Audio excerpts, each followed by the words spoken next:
Welcome to the 8th episode of Sawdust Nation with AJ from Crafted in NJ and myself, North Country Woodworking. Hey man, so what you working on? Hey, I got still same as usual. More flags. I got a 3-foot wavy and two 2-foot wavies. One isn't burnt, which is actually turning out a lot better than I expected it to. It's real clean, real crisp. Not that I'm going to go away from burning wood, but I actually like how this one's coming out. Kim actually just did the stars on it because I was doing something else. So she painted those, and they're much neater than I can do. So it was nice to get those on. And then once those flags are done, I got some coworker projects that I've been slacking on, and pretty much just clean up the shop and get some shop projects that have been on the back burner for right now. So I'm going to hopefully get those done. I mean, my miter cart station is pretty much 50% done. The other pieces are laying there, so I'm hoping to get those on.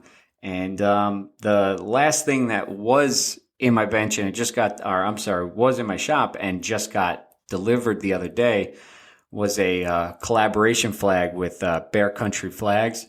He gave me a flag, and this is kind of my mishap that just recently happened in the shop. He gave me a flag, showed me exactly what he wanted on it, for the customer. It was a name and a saying underneath. Got it all carved out, stepped back, took some pictures, sent it to him. He goes, "Man, that looks great. I'll pick it up tomorrow." Calls me in the morning and goes, "Hey, by the way, the name, it's wrong." And I'm like, "What do you mean?" He says, "The last name is spelt wrong. The last name was White. I'm sorry. I guess it's White. It was Witte. And okay. So when you saw it on the picture, I read it, immediately. I looked at the picture. I went, "Oh, that's White." So I type it all out, get it all carved. And he didn't even notice it at first. He literally said to me he had to look at it again and realize that I misspelt it. But, it was an easy mistake. He goes, "Man, the first time I saw it, I really thought it was White as well until I zoomed in." And after I got it all carved out and he told me about that, I was like, no, it's definitely White. So I went back in the picture, zoomed in on it, and I was like, oh, man, I really messed up. And the worst part was the flag was like 90% done. The only thing left was the stars. Oh. So he had to give me another stripe so that I can recarve out just the stripe, so I didn't ruin another flag. But man, it was gut-wrenching when he called me and just told me that. So that was the first big mishap on the CNC, especially when it wasn't my own project. At least if it was mine, I wouldn't feel so bad. I would still beat myself up. But man, to see a flag, literally just get destroyed by a couple letters was really, really, it's a bad feeling, man. So besides that, I can imagine. Yeah, I'm telling you, I got the pictures on my phone and I keep going by them and I go, "Man, they look really good," but unfortunately it's the wrong name. I even, told them like, "Hey, I'll still finish it and I'll hang it up in my, office so that, I can always look at it." But, I said I can't just, he worked with me with it. I felt horrible, but we got it all right. So that was kind of pretty much it in my shop. What's going on in your shop? I'm going to backtrack a little bit. I made that mistake once or twice. Actually, one in particular. I was doing a laser engraving and client sent me all the information. I copied it down and I engraved it and sent them a quick, sample to make sure that's exactly the way they wanted. Now, the sample was already done. Like I put poly on it because they sent me the engraving. It was exactly the way they wanted it. And I took the gamble of being like, "Hey, I nailed this. It's ready to go." So I was just waiting for them to say, "Hey, it's golden." I'll be like, "Hey, here you go. You're ready." Well, wouldn't you know it, they're like, "Oh, I am so sorry. I messed up the name." So it wasn't a big deal. It was on some balsa wood, and I took care of it. In fact, we talked about this when we were doing the live stories that one time. Yep, I remember it. Yeah, way back when in the beginning. Oh, yeah. But on my bench, well, I've been doing a couple different things, and I was trying to complete some projects the other day. I have 2 shelves that I'm completing. I got one basically built and dry fitted together. If you watch me on Instagram at all, I made a big deal of doing some test pieces. Because, at least for me, I'll have it like all drawn up or I'll have it all, built in my head and I'll go about doing things. And when I get to a certain spot, what made sense in my head or in my drawing might not actually translate to the wood. Especially when I'm working with a tool I don't get to work with very often. In this case was a biscuit joiner. So, I made my 45 cuts on some scrap piece. And then I used my biscuit joiner at the setting that I was going to actually cut the real pieces with. And I went ahead and tried to joint the two pieces. Because being a scrap wood, if I messed up, I could try it again. And I can really dial in the setting on that. So I did, nailed it the first time. And I was able to go right into doing the actual piece. I was happy I did that test cut. And I wish I would have started doing that kind of stuff when I first started out. Because I don't know if it's lack of confidence or too much confidence, but I would go ahead and just try it on the piece I was doing. And sometimes ruin it to such a point I would have to redo it. Get off that soapbox real quick. But yeah, I did some other stuff while, I was waiting for someone to stop by real quick and grab something. So I did some bottle openers with some scrap wood that I had laying around and let those dry up. Also did a stool. I had a leftover stool from a while back when I made plant stools. I did a third for like another test piece, but it turned out great. I sanded it down and there was nothing wrong with it whatsoever. So instead of using hardware to joint the legs to it, I'm trying to figure out a wood to wood connection, being something simple enough where I could do multiple and not have to pay for the hardware. Mm-hmm. What I did is I tried some wooden dowel. I made a little jig. I forget the angle. It was a very, very slight angle, just enough so that it can reach out, look like a, normal stool. I drilled the hole, put the dowel in there, did the same thing for the actual leg some square stock I had. And I went and tried it. It worked perfect. Wouldn't you know it? Wood on wood joint working. But in order to get the exact cut that I wanted, I was actually using one of my table saw jigs. I had to go ahead and make a micro jig dovetail cut. That way I can use my dovetail actual clamps. And now, I have that on my table saw sled. So having that little dovetail slot there definitely helps. And I planned on doing it. It just I never came across the time I needed to do it. And it just so happened that, this little side project, it made sense. I was getting a little too close to the blade for my liking, wanted to clamp it down, had no really good way to do it. And use that real quick. And, it took me about 2 minutes, and I have more capability on my table sled. So that's good. Yeah, it paid off. I also tried for the first time to engrave on leather. And it was just a patch I bought online, and I threw it under the laser engraver and tried it. It smelled horrible, but it came out great. So, other than that, we took a beach day, me and my family yesterday. I went fishing, and first cast, man, I'm telling you, there were some guys fishing beside me. First cast, I get a bite. I reel it in, and I caught probably a 13 to 14-inch shark. Obviously, released that. First time catching a shark, so just bragging a little bit. Of course. New Jersey Wood Forever field trip got canceled. Other things came up. That eventually happened. Just wasn't in the cards for when we planned it. And then the mallets. I owe some people some mallets. I have everything basically ready to be glued up, and I just haven't been able to get into the shop. Been doing some baby preparing, and that's taken priority. But I'll get back in there. I'll finish up the projects, and hopefully soon. Last thing, I'm actually having the USO stopping by the shop tomorrow to drop off their monitor and their actual desktop. Wow. So I could do some measurements and start that project as well. Nice. So I have a lot. Yeah, I have a lot in the queue, and I'm hoping I could finish it all. But, life happens, and sometimes you can't get in the shop. So it's been a crazy busy week this week, and it just started. Oh, yeah. You got a lot on your plate that's coming up, so it's completely understandable when we don't see you on Instagram for a little bit. Yeah, man. I miss going out there every day and knocking at least something out, but it's going to be like this for a little while. Hit and miss, a couple days on, a couple days off. I'm still here. Still going to be making some stuff here and there. My biggest thing is I have to complete the majority of these projects because I have the 2 shelves I'm doing. I had the 2 USO cabinets I'm doing. Have a set of cornhole boards. I need to complete the 2 mounts for you guys, yourself and MPG Creations. And I'm sure I'm forgetting something. I'm pretty sure there's something else out there. But I also have that farmhouse table I need to get done before the 15th of next month.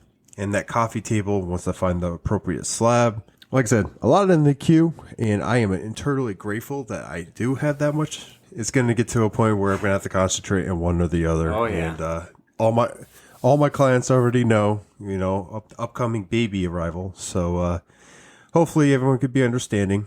And if they're not, we'll deal with it as it comes. Oh, yeah, definitely. And if they're not understanding, I don't know what to tell them at that point.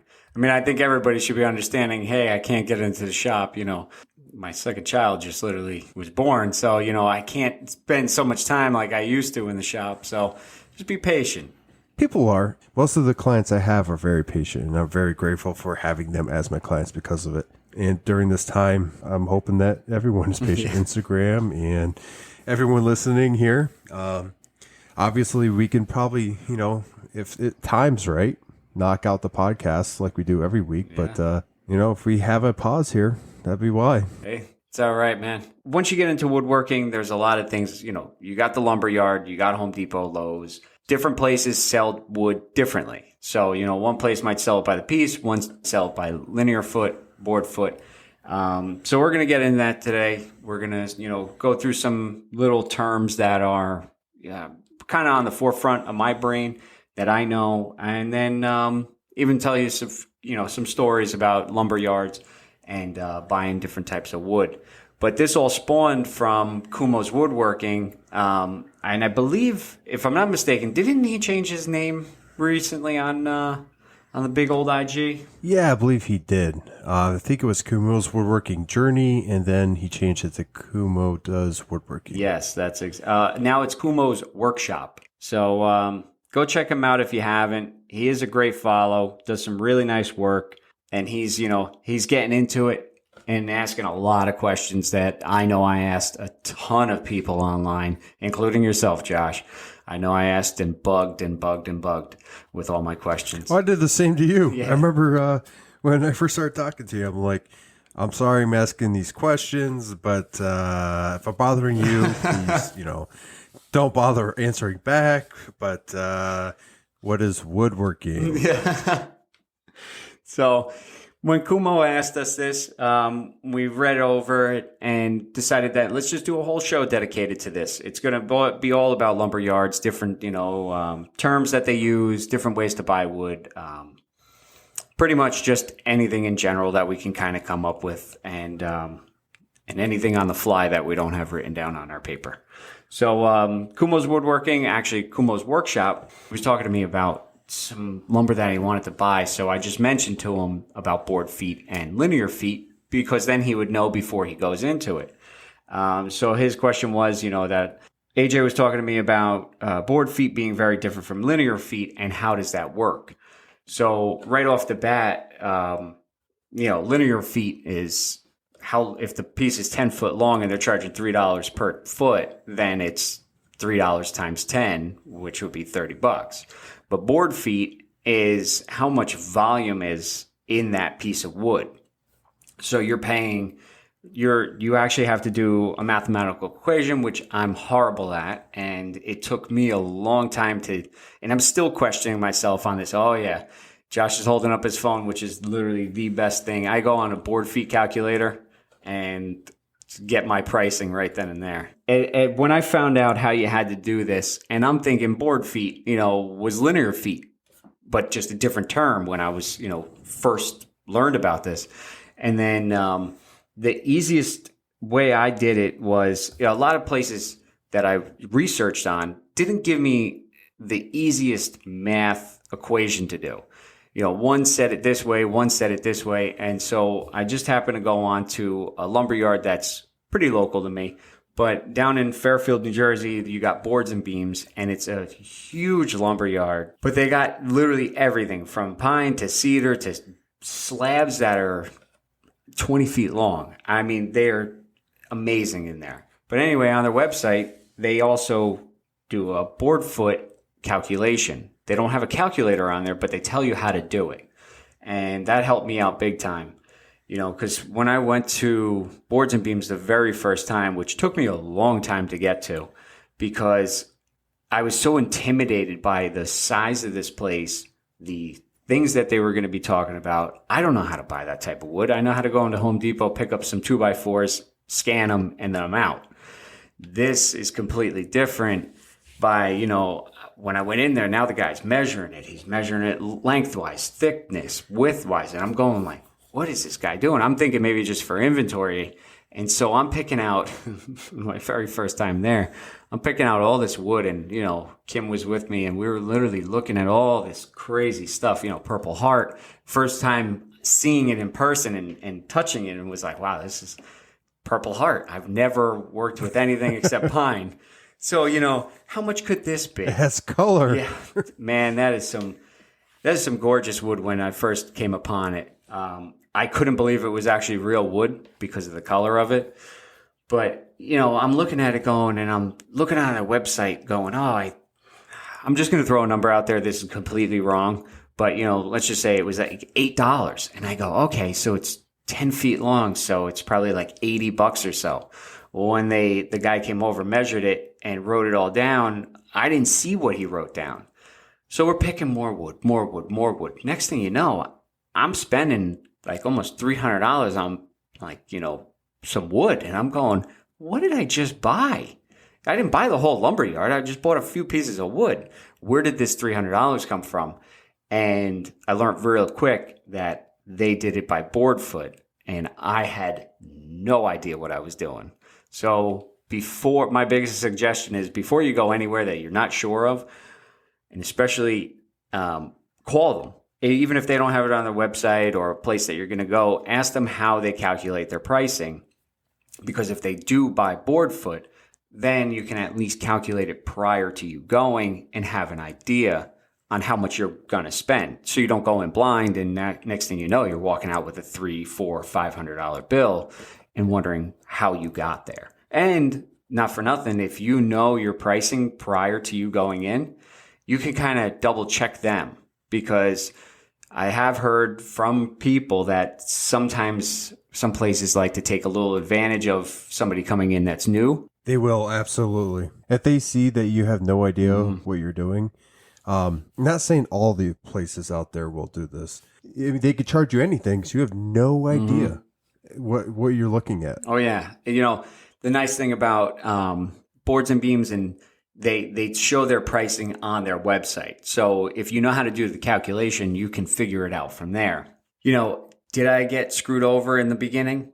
I'm not sure, because I threw that receipt away and never looked back at it. So I'm not even too sure. I could go back and, figure something out if I had the receipt just to make sure that they were spot on. But I mean, it's a big company. It's not just some mom and pop place. So I don't see them, doing that, because they got tons of business when you go there. But that was my biggest learning lesson lesson learned, that I needed to learn board foot before going to a real lumber yard, because walking in, you're intimidated by the amount of items that they have there. So you're going like, let me just get one of everything, and I'm probably going to spend maybe like $100 or so. So biggest thing, no board foot. And the way that they write it on their website on how to calculate the board feet of a piece of wood is you would take your thickness of the wood, times that by the width of the wood, and then times that by the length.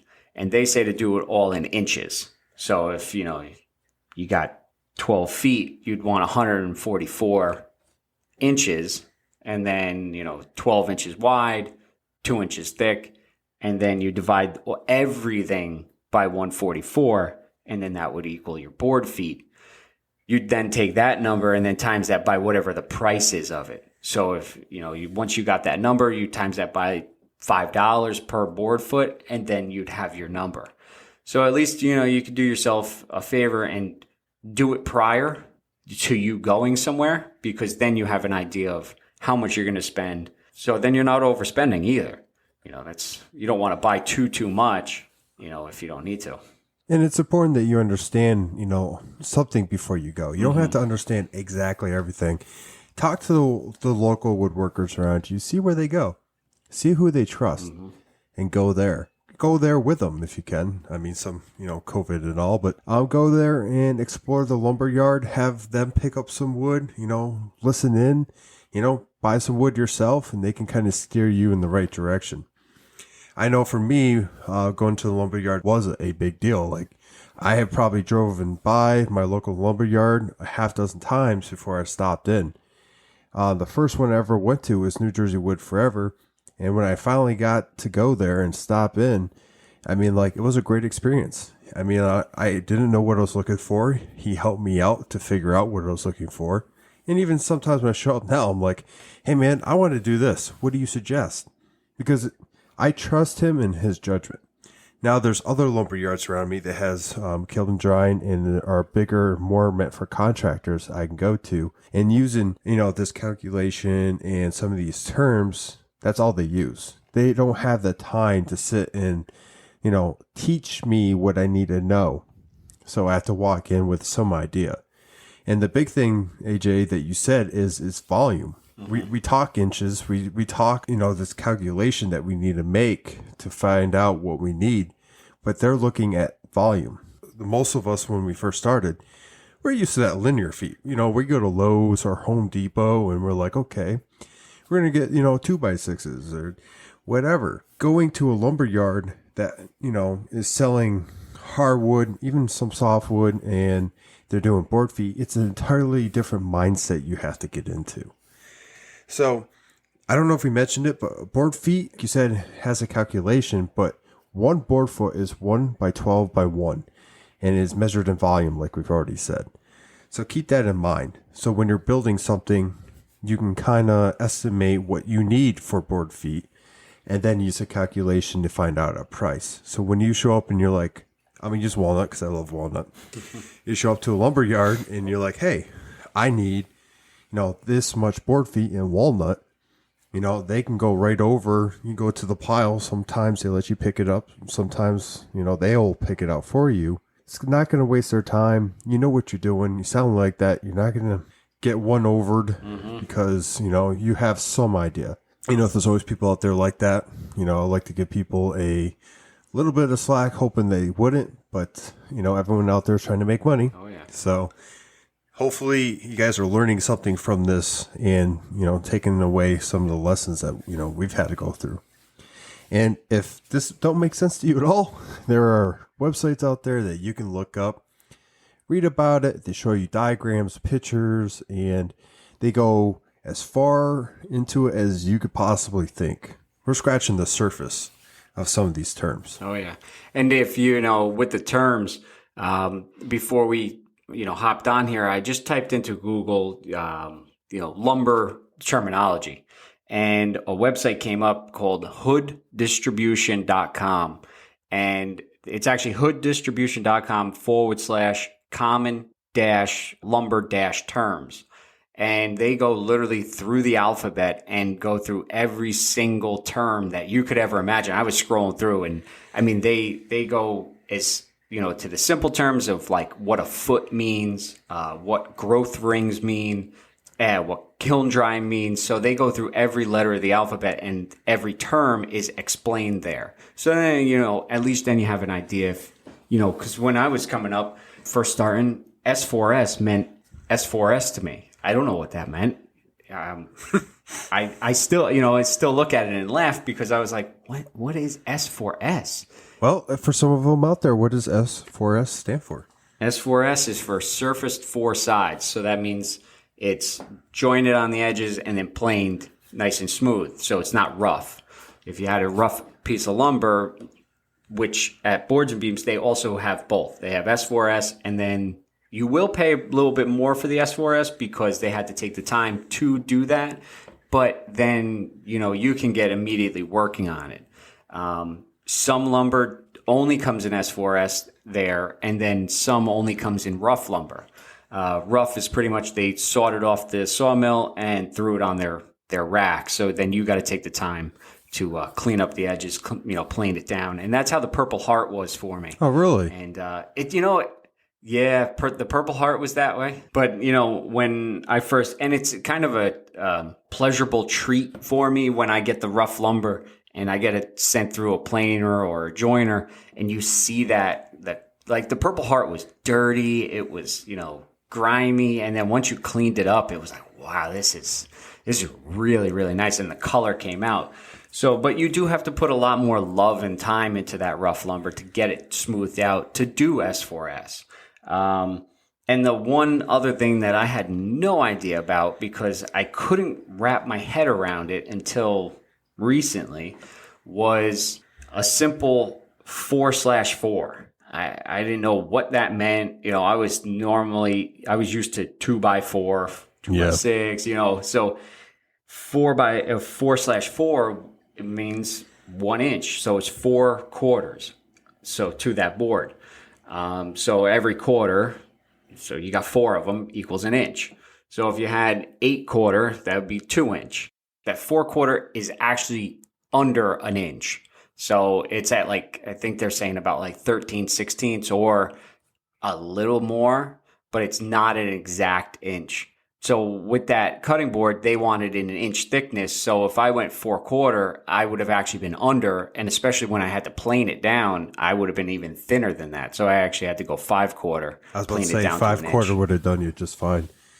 Yep, and it did. It worked out actually perfect. I did it the right way. I said, okay, instead of me buying 50 planks of walnut and 30 of the Paduke, just in case I screw up, let me figure out how much board foot I'll need. And I always like to add a little bit because I didn't want to run out. So, I did the calculation. I figured out, okay, I need a 10-foot board, and I was going to have enough waste in case I needed something. And then the other thing was I factored it into the price. So at the very end, I still got left over a chunk of walnut that I could use on something else. I mainly did it for a backup in case something went awry and I needed to make another cutting board or anything like that. But, I didn't also screw the customer over by buying, 3 boards of it, and having so much walnut left over. So I bought enough that I could make the cutting board and also have some mess up wood in case of anything. And it actually worked out. That's an interesting point you're making. I just want to go over this real quick. It's a kind of a sidestep from what we're talking about. But for most projects, or actually a lot of people out there will get a couple pieces extra just in case they mess up. And they charge the customer accordingly for those. And they factor in those. So if they're using a 2 foot of an 8 foot section, they'll actually charge them for the 8 foot section anyway. Do you do that typically when you're pricing your items up? I mean, yeah, I can even go, it's not like anything crazy, but with the flags, I'll use 3.5 2x4s, but I still charge for the 4 because in theory, if you really think about it now, that next piece might not be the right size for the next flag. I actually just ran into that. The 3-foot flag, I had small pieces that were just probably a couple inches under 2 foot. So now I needed pieces for a 2-foot flag. Now I can't use those because they don't measure up. So now they kind of just sit in the background. Hopefully I'll be able to use them for a shop project or a jig or something like that. But I can't use them for anything that I needed to. So in theory, it would be a wasted piece of wood if you just took it and threw it out. And now I don't want to pay for that. So pretty much you just charge that into into your quote. So pretty much I'll quote out the amount of 2x4s that I need to have that, even if there is some scrap pieces left over. Yeah, absolutely. I do the same. Especially some of the furniture I do use birch plywood. And it might not take the full, 4x8 sheet of plywood, but I charge them accordingly for a full sheet. You never know. They might add another shelf or they might add something else and it's built in. You have to, I believe, I'm not a contractor, but I believe they actually charge 10% more than the material price to cover that, because some boards are so whacked that you can't use them because they're, bowed or what have you, and they need to have another board ready to go. They can't spend the time running it back and forth. Oh, yeah. Hey, I just wanted to go down that path because I'm sure there's people out there. I know I did it in the beginning. If I was using, a 4x4, sheet of plywood, I would charge them half a sheet of plywood. I learned the hard way that you can't necessarily do that. Just a little tidbit for everyone out there. Like I said before, you're not, let's just say you made something that took 3/4 of the sheet of plywood, you're not charging them for 5 sheets. You're just charging them for 1. And then that also adds that buffer. If you used half of it, and I know for myself, I'm still, my track saw bites me every once in a while where I'll cut on the line versus, off of the line, and because I lay down the track in the opposite way, and then I'm not cutting on the right side of the line. So what happens is now I go, well, that piece is too short. Now I have to go over and make a new piece. So I kind of have that buffer area. Is that a great example? No. But at least if I needed to cut 2 pieces out of a 8-foot piece of plywood that were, 2 foot each. I actually just did this with the cornhole boards that I'm making for myself. I screwed up 2 of my cuts. So literally instead of 24 inches wide, I think one's like 23 3/4. So they're not regulation. I mean, I don't have a regulation in my backyard. How dare you? I know. I'm probably going to get like a hit out on me. Yeah, you're going to get fined. That's horrible. Well, I guess they'll have to come out with the tape measure, and I'll put some wood filler on the edges and make it, You should put some trim. Well, put some walnut trim around it.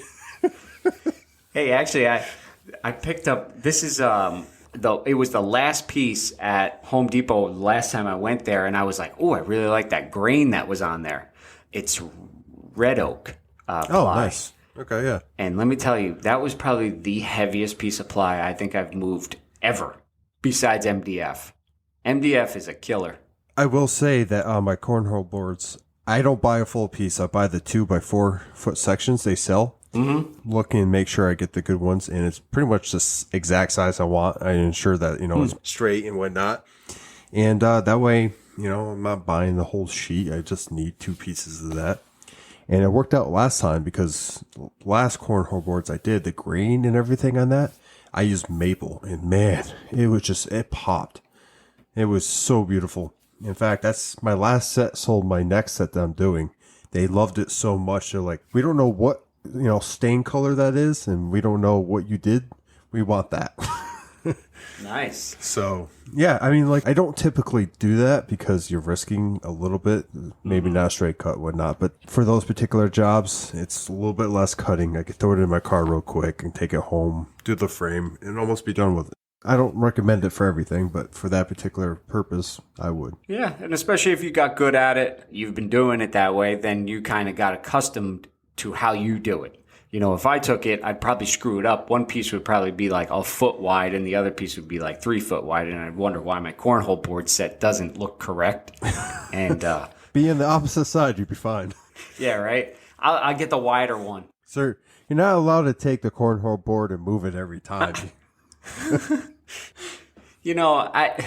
I don't know how heavy yours turned out afterwards, but I just have the one piece of ply. There is nothing else on it, and it is the heaviest thing I think I've moved in a long time. Well, I really want to use the 1x4s versus using that 2x4. Mm-hmm. I went on, and I don't know the actual abbreviation, but it's like the Cornhole Board Association of America. Mm-hmm. And looked at the regs, and on their site, they literally say you have to use a 1/2-inch plywood and then 2x4s. And, they gave you the measurements and what's legal and what's not. And it's like an inch wiggle room there. But, man, I read that, and both these people were like, yeah, we want regs. We want, right to the reg. Wow. I put a handle on there, and I try to make it easy for them. I put the handles on there. I put a bottle opener on one of them.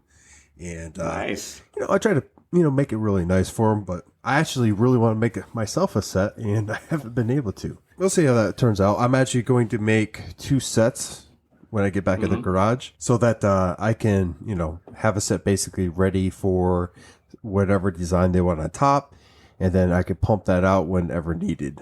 That's what these last two bottle openers are for too. Got to keep some stock just in case, and allow myself to be still, even when I'm not active, be able to sell stuff. Yeah, man, we really went off on that side street. Yeah, tangent. It's all right. So I was actually thinking about that today. A lot of people on Etsy are favoriting my guitar stands, and it's just a favorite. I've only gotten one sale off of it, and you know what? I was like, it's not a terrible project if I sat down and just did it. So I'm thinking about knocking a couple of those out, so then I have them in stock, and thinking that would probably be a better selling point because you have them available and they don't have to wait for them.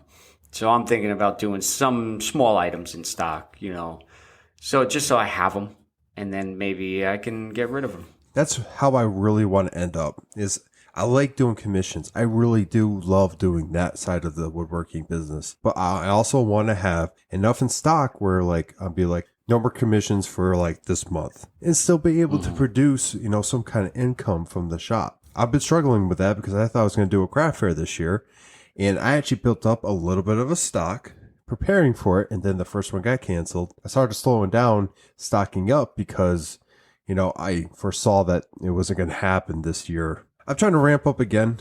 That way, I can always have something. And I've had a lot of last minute, hey, what do you have in stock that I could pick up today? Unfortunately, most of that's been cutting boards, and not everyone out there wants a cutting board. I've been trying to come up with some easy projects that A, I can stock up with, and B, I can produce fast. Okay, so we have another question from the Naked Gorilla Workshop. He hit me up on Instagram the other day and asked me, what do I use to rip plywood? And we went into basically the benefits of a table saw or a track saw. He's usually looking to upgrade his table saw or buy a track saw. So, man, I'm going to put this off to you and see what your thoughts are. Well, I have done the old, put it on your knee, balance it on the table saw, somehow turn the table saw on, and then try pushing it through and get a nice cut without killing yourself. And I want to say that was on that was on this rigid saw.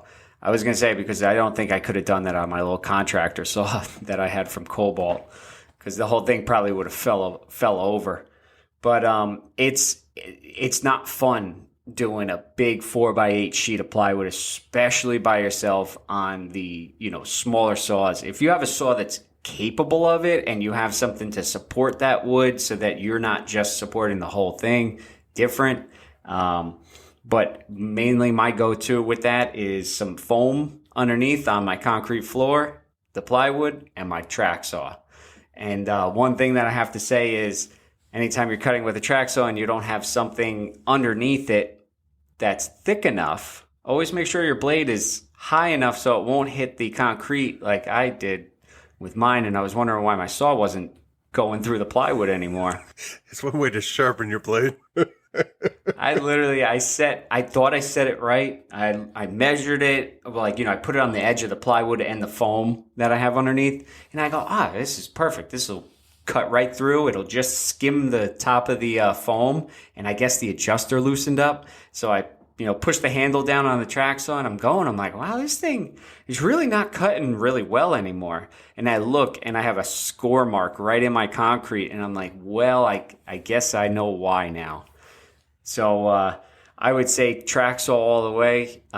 If you don't have one, you can use a circular saw with a long level, a long straight piece of wood. You can eyeball it. You might not get the greatest cut, but it'll work. So track saw for me, and I think I know yours. Yeah, I'm gonna have to go with a track saw. I love my track saw. I thought you were gonna say you rip down plywood with your Rikon bandsaw. I don't know if I would ever want to try that.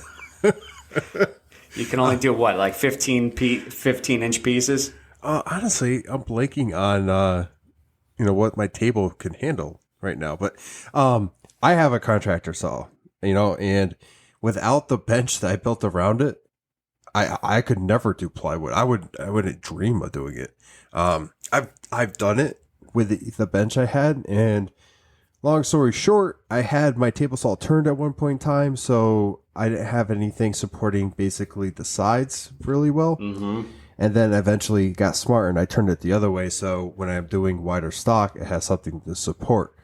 And then at the other end, I built a platform that goes up and down real quick, it folds up, and it allows me to do longer stock and wider stock. That's what I'm trying to get at here. And then I got smart and I bought myself a track saw, and I still use those features that I built in my bench, and I still, I'm glad that I did them. But for plywood, it is money to get that foam, place it down, adjust the stop, and go at it, because it is quicker. It cuts better. I mean, I would have to tape up edges before. I would have to, make sure that the blade height is just so. There was so much prep in it. I wasted more time, and time is money, I getting it prepped than I did actually doing the cutting. And then, 8x4 sheet in the garage or outside, you're trying to get it on the fence. It's just, I've only seen one person do it, and they looked like they had no issues at all. And it's SC_creates on Instagram. And he did a project not too long ago, and he was ripping down sheets of plywood, and he was flopping up on his table saw and going at it. And I'm telling you, he looked like he knew what he was doing, and I was so impressed. I watched the video like 2 times because I was like, I don't know how this guy's doing it. Obviously, he's done it a lot. He had, I think, a 3 horsepower or close to it table saw. And when he asked that question, I instantly said track saw. And then he kind of went into a little bit more. He was talking about how he does a lot of flags, and he wants something that can handle him ripping, boards as well. And I'm like, well, I can't really do that much, especially a 2x4. I wouldn't do on a track saw. And he's talking about getting a 3 horsepower table saw, and, looking for something that, like a saw stop or something like that. But for his initial question for the plywood, I would definitely use the track saw. The track saw has made its own money since I have bought it. I recently, for the projects for the couch shelves, I was about to run them through my table saw like I normally do and get rid of that rounded edge. And then I thought to myself, this is dimension lumber. It is 2x10 and I need it 2x7. Why am I running it through my table saw when I have a track saw? Mm-hmm. So I set up my track. I actually connected both 55-inch tracks for the first time and did that. And it was quicker, much better cut. Like I said, it's paid for itself. Something on my track. So when I bought the Wen, I love it. It's, it works. It works exactly how it should. The blade stays hidden. You put it on the track, you run it over the track, and it cuts. Very first time ever cutting a 4x8 sheet of plywood, laid down my track. I lined it up off the edge a little bit, so I had, some starting room. And as I got close, I don't know why I didn't look down the track. When I was setting it up, of course I noticed the whole track, but it wasn't until I got almost 90% of the way down the sheet of plywood that I went, oh my God, my track ran out. I didn't have it to the full 8 foot.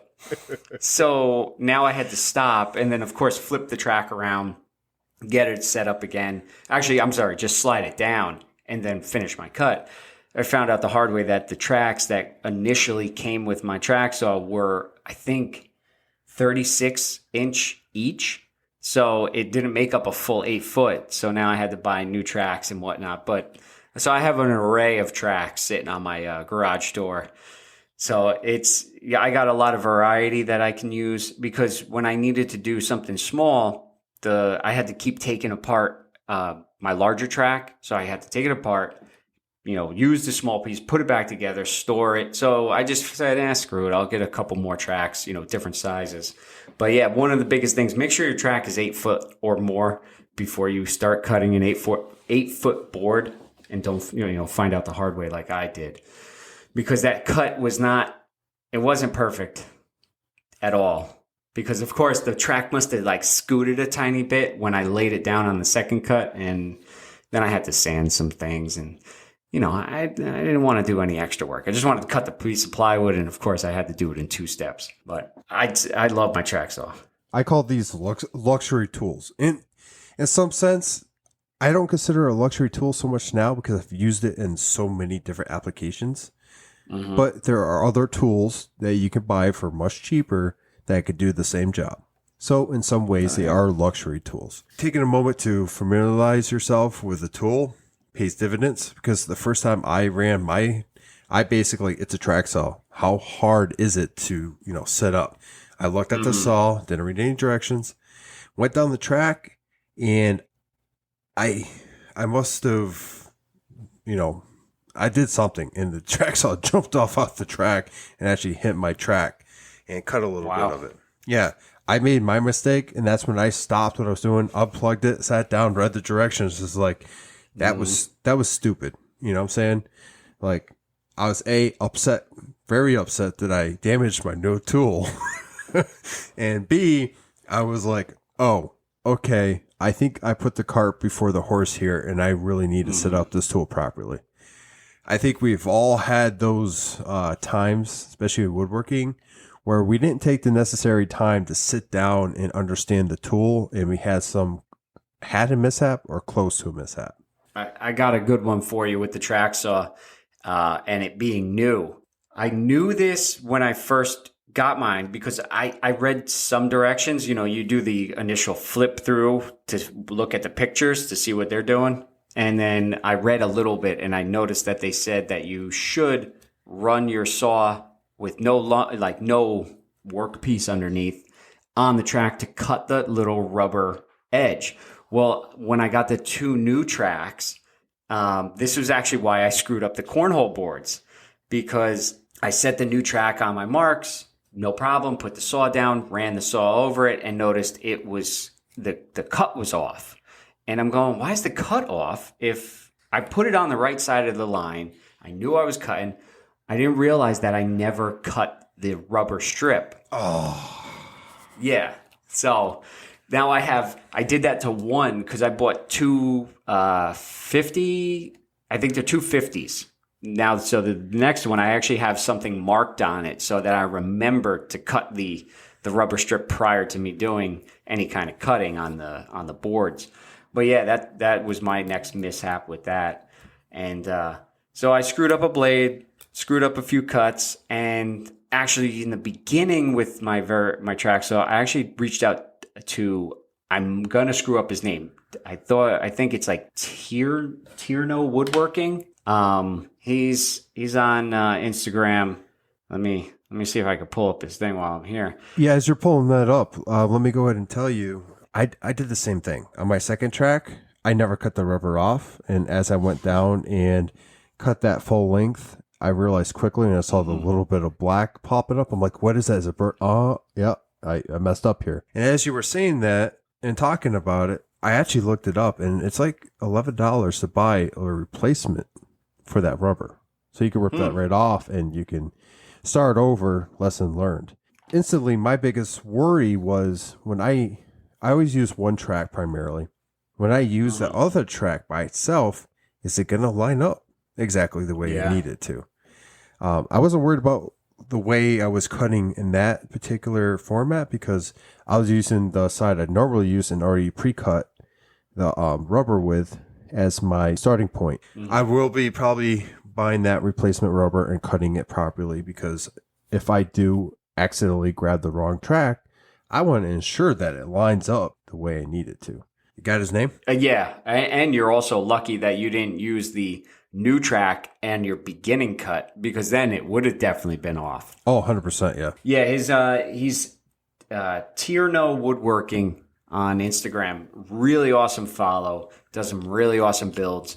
And he helped me out big time when I had an issue with my track saw, because I was new to it, new to the whole concept. And what was happening was I was getting cuts that were actually, they weren't the exact cut. I was actually like an 1/8 inch off, and it was the kerf of the blade. But I couldn't figure out, for some reason, I was having a big brain fart. I couldn't figure out why I was losing that 1/8 inch. And all it was I just wasn't cutting on the correct side of the line, because I wasn't putting my track on the correct side. once, because he has the same track saw and I saw him using it and I go, look, I got to ask you a really dumb question, but here's my issue. What would I be doing wrong? And it's as simple as could be, you got to cut on the side that, isn't the workpiece that you're trying to cut out. You're trying to go like anything on like a miter saw, a table saw, you want to cut off of the line, not on it. And I was cutting on it. So now if I know that I'm going to be doing that exact thing, I'll add the thickness of the kerf. So once I cut, then I don't lose any material. I'll actually be right on that. And I don't know if your track saw came with a what type of blade, but I actually had a normal 1/8 inch, and now I went down to a thin kerf. And I really like it. It makes real good clean cuts, and I'm not losing as much material now. I actually have to, now you mentioned that, I have to, before the end of the year, I would like to buy new blades for basically the majority of my tools, because this year I got, my new meter saw, table saw, and track saw, and they still have the original blades on them. Wow. Yeah. Well, they've been operating really, really well with them, and I have really no quorum with the blades they came with. I know that I had to eventually upgrade, but I just haven't got around to it. But yeah, I definitely need to replace them. Yeah, I mean, this is another question, I guess. Do you change out your blades to your table saw often, or do you have basically a combination blade you use?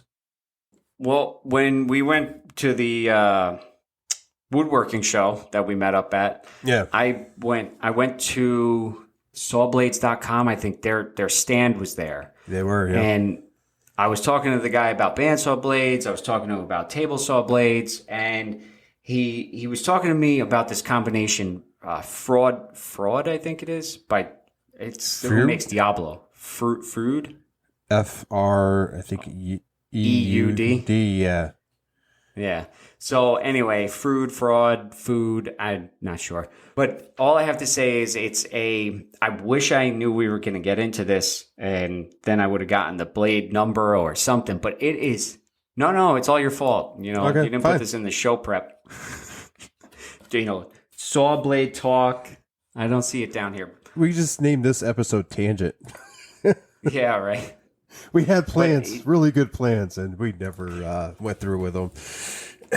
I don't even want to make it sound like he actually, talked me into it, schemed me, but he got me into this blade that is a combination blade, and on top of that, it was their newest style, and it has like an ice coating, they call it. It's got, of course, the vibration dampeners in it, and I have to say, it's got a ton of carbide on those teeth, and it cuts through anything I put through it. I cut the Paduke, the walnut. I mean, of course, I'm cutting pine, and all I have to say is, how pine will gunk up your tools. I have to say, I have not seen as much residue on this blade than I did versus I had the Hercules blade that actually cut really well, but it did allow a lot of the wood to stick to it. Once I find out the model number of this blade, I will say it in the next episode. But I have to say, hands down, it's an expensive blade, but worth every penny, because he also says you can sharpen it up to 7 times. Oh, wow. So now think about buying a new blade 7 times, and the sharpening is, pennies on the dollar compared to a new $100 blade.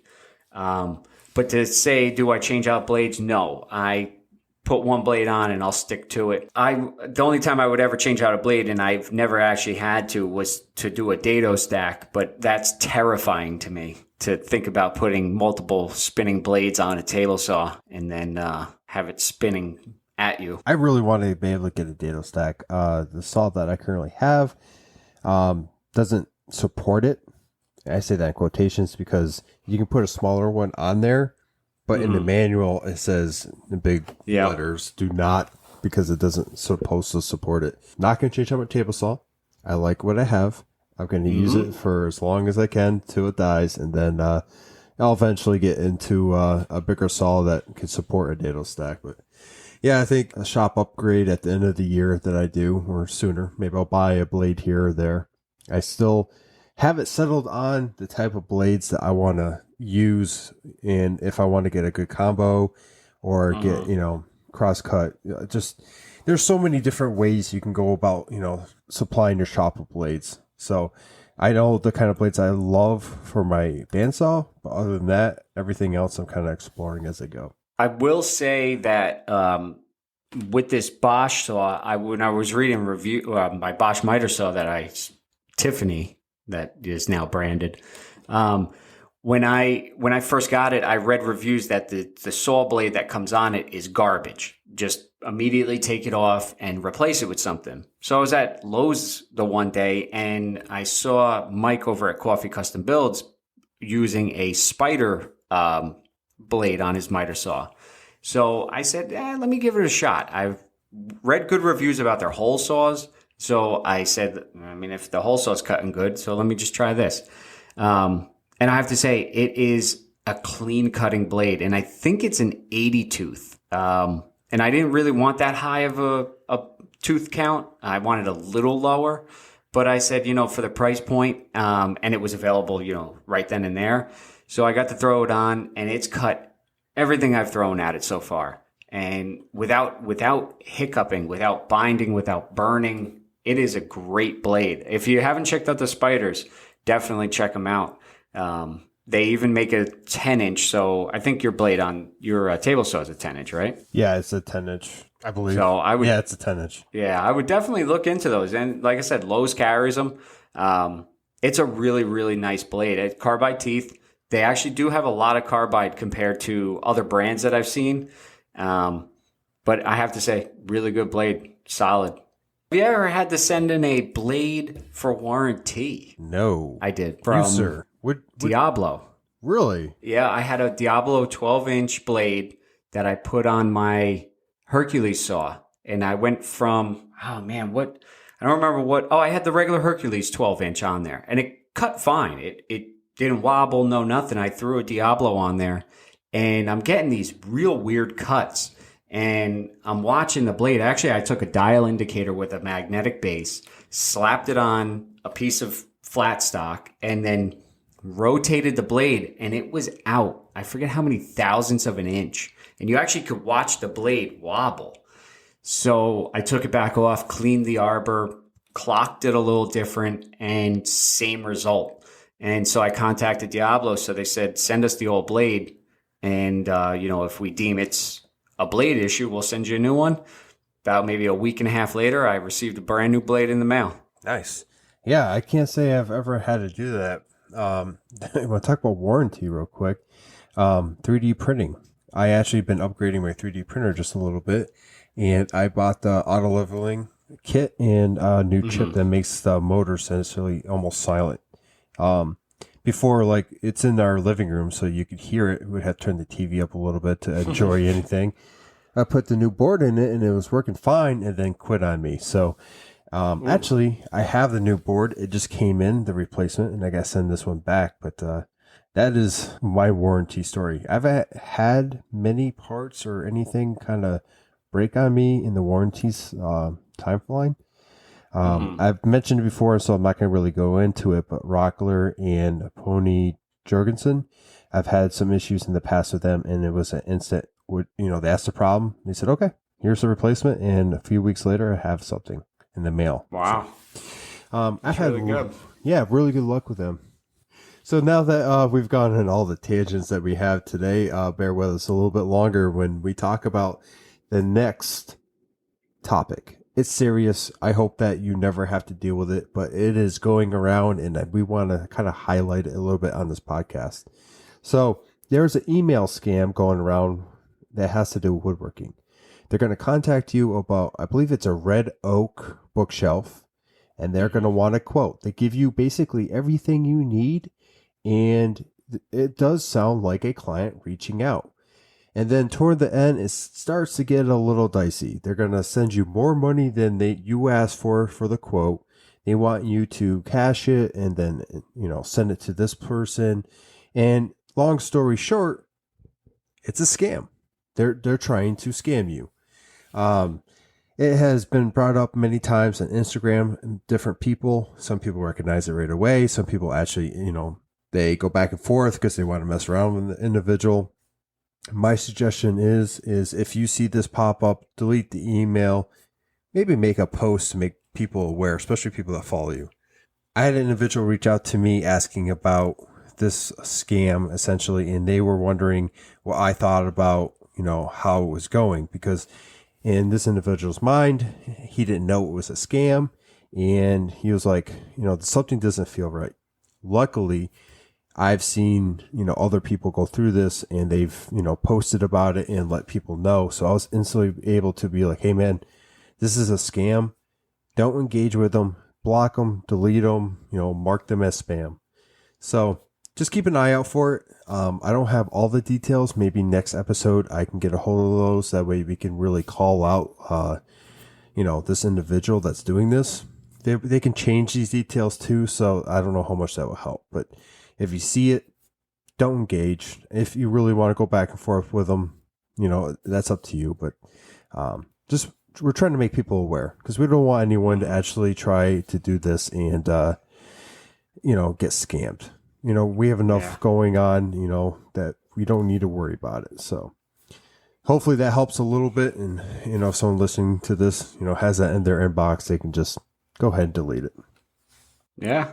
And before we wrap it up, the one thing that I noticed, because I saw the same picture of that email string, and the one thing that kind of tipped me off to it, and I thought maybe it was just the way the person was writing it, but they said, they asked a question, and then they said another question, are you available for woodworking? And woodworking was in big capital letters.